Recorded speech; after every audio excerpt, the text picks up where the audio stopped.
പ്രിയമുള്ളവരെ, സുനിൽ വാസുദേവാണ്. ഞാൻ പ്രതീക്ഷിക്കാത്തൊരു സിനിമ കണ്ട് അപ്രതീക്ഷിതമായി കയറിയതാ. ഒരു തമിഴ് പടമാണ് ബ്ലാസ്റ്റ്.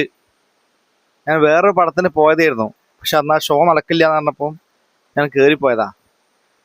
ബ്ലാസ്റ്റ് എന്ന് പറഞ്ഞാൽ നമുക്ക് അറിയാം എന്താന്നുള്ളത്. ഇത് എന്താ അറിയോ, ഞാൻ ഞെട്ടിപ്പോയൊരു പടം. എനിക്ക് ഭയങ്കര സന്തോഷമായിപ്പോയി. കാരണം പടം തുടങ്ങിയ അവസാനം വരെ ഒരു സെക്കൻഡ് പോലും നമുക്ക് ഒന്നും ചിന്തിക്കാനുള്ള ഒരു സമയമില്ല, ഒരു ലാഗില്ല. നമ്മുടെ 90കളുടെ നായകൻ, നമ്മുടെ മുതൽവൻ അർജുനെ പറ്റി പറയുമ്പോൾ അറിയാം, നമ്മളൊക്കെ സ്കൂളിൽ പഠിക്കുന്ന കാലത്താണ് ജെന്റിൽമാൻ ഇറങ്ങണത്. ജെന്റിൽമാൻ്റെ പെർഫോമൻസ് പറഞ്ഞാൽ വേറെ ലെവലാണ്. മുതൽവൻ ഒരുപാട് സിനിമ ഉണ്ട്. പുള്ളി ഓൾറെഡി ബ്ലാക്ക് ബെൽറ്റ് ആണ്. അപ്പൊ അദ്ദേഹം ഒരു കരാട്ടെ മാസ്റ്റർ ആയിട്ടുള്ള ഒരു പടം ബ്ലാസ്റ്റ്.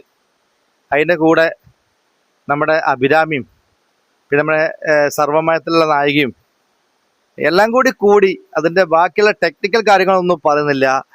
അതിൻ്റെ 2.5 മണിക്കൂർ നമുക്ക് ഒന്നും ചിന്തിക്കാൻ കഴിയില്ല. അതാണ് അവസ്ഥ. കാരണം പല ഫാമിലി പടങ്ങൾ കണ്ടാലും പെണ്ണുങ്ങൾ അടികൊണ്ട് നമ്മൾ വളരെ അപൂർവം കണ്ടുള്ളൂ. ഇതങ്ങനല്ല. ഇത് നല്ല മെയ്വഴക്കത്തിൽ പെണ്ണുങ്ങൾ ടക്കെ അടിക്കല്ലേ. അത് നല്ലൊരു കഥയുണ്ട്. നല്ല കഥയിലാണ് ഇതൊക്കെ മിക്സ് ചെയ്ത്. അത് സംവിധായകന്റെ കഴിവ്, അതുപോലെ തന്നെ അതിൻ്റെ എഡിറ്റിങ്, പിന്നെ BGM എന്ന് പറഞ്ഞാൽ നമ്മൾ ഇന്ന് വരെ കേൾക്കാത്ത തരത്തിലുള്ള BGM. പറക്കണ BGM ഓരോതും. വില്ലന്മാരൊക്കെ ഉണ്ടല്ലോ, നമ്മളിങ്ങനെ ഞെട്ടണ വില്ലന്മാര്. അപ്പം എല്ലാവരും ഈ പടം തിയേറ്ററിൽ നിന്ന് കാണാം. ഞാൻ നല്ല തിയേറ്ററിൽ നിന്ന് റിലീസായ അന്ന് തന്നെ കണ്ടത്. എനിക്ക് ഭയങ്കര ഇഷ്ടപ്പെട്ടു. കാരണം നമ്മൾ കൊടുക്കുന്ന പൈസക്കുള്ള ഒരു ആത്മസംതൃപ്തി.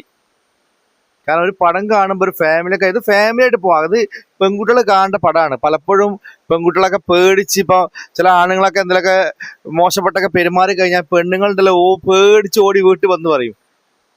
ആ രീതി കൂടെ കഥ കൊണ്ടുപോണ്ട്. പക്ഷെ ആ പെണ്ണ് പ്രതിരോധിക്കാൻ വേണ്ടി എന്ത് ചെയ്യണം എന്നുള്ളത് കറക്റ്റ് ഇതിൽ കാണിച്ചിട്ടുണ്ട്. അപ്പൊ ഈ പടം കാണുക, ഫാമിലി ആയിട്ട് കാണുക. പെൺമണക്കളൊക്കെ ഉള്ള അച്ഛന്മാർ തീർച്ചയായിട്ടും കാണണം. അപ്പം അടിപൊളി പടമാണ്. നല്ല തിയേറ്ററിൽ പോയി കാണേണ്ടത്. കാരണം ഇതിന്റെ സൗണ്ട്, BGM, എഡിറ്റിംഗ് ഒക്കെ വേറെ ലെവലാണ്. അപ്പം ഓക്കെ, പടം കണ്ടിട്ട് നിങ്ങൾ അഭിപ്രായങ്ങൾ കമന്റ് ചെയ്യും. ഒരു ചെറിയ മുതൽ മുടക്കിൽ തമിഴ്നാട്ടിൽ ഇറങ്ങിയ സിനിമയാണ് ബ്ലാസ്റ്റ്. പക്ഷെ അതൊന്ന് ഇന്ത്യ മൊത്തം വലിയൊരു ആക്ഷൻ പടമായി മാറി. ആക്ഷൻ മാത്രമല്ല, അതിലുപരിയായിട്ടൊരു കുടുംബ സാഹചര്യം, അതിലുണ്ടാകുന്ന കുറച്ച് കഥകൾ, എന്താ പറയാ, ഒരുപാട് മാസത്തെ കഷ്ടപ്പാട് ആ പടത്തിലുണ്ട്. കാരണം ഫിസിക്കലി കരാട്ടൊക്കെ പഠിച്ച് ഇതായി. ഞാൻ ഇതിന്റെ മറ്റുള്ള കാര്യങ്ങളൊന്നും പറയുന്നില്ല. നിങ്ങൾ പടം പോയി കാണുക, മുതലാവും.